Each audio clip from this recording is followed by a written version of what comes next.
Breastfeeding questions and answers. Q. How often should a newborn be nursed? A. You ought to nurse a newborn no less than but 8 times each day, depending upon how long he sleeps between feedings in the dark.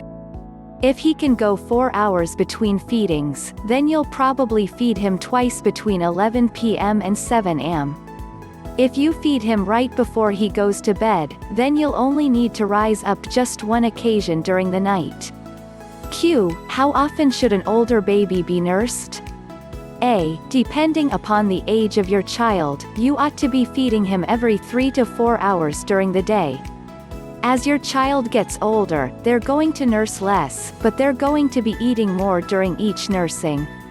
If you're getting to nurse after your child is over 6 months old, you ought to not nurse but 5 times each day. If your milk supply is decreasing, then you'll got to add a nursing or 2 to your day to assist increase your milk supply. Q. How do I'm going about dropping a feeding as my baby gets older?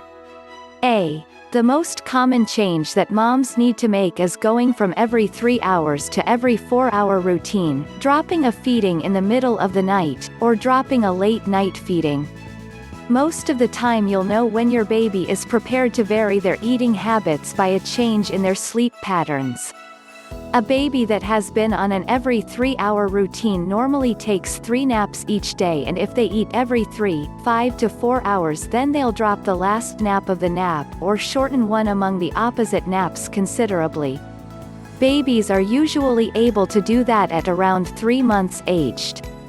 Most babies drop the feeding in the middle of the night by themselves at around 6 to 14 weeks old. You will know that they're ready once you awake during a panic within the morning wondering why your baby didn't get you for a feeding. The baby would require more food during the day though, and if you're breastfeeding, your breasts may feel full for a couple of days, but it's well worth it.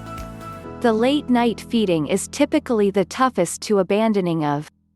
Some parents think that if they are doing not feed the baby right before bed that the baby will awake within the middle of the night. If you don't think your child can do without the late night feeding, then push it back in 15-minute increments until you're feeding him at the time you'd wish to. If the last 2 feedings of the day seem too approximate, don't worry. It will all work itself out and you both are going to be much happier for it.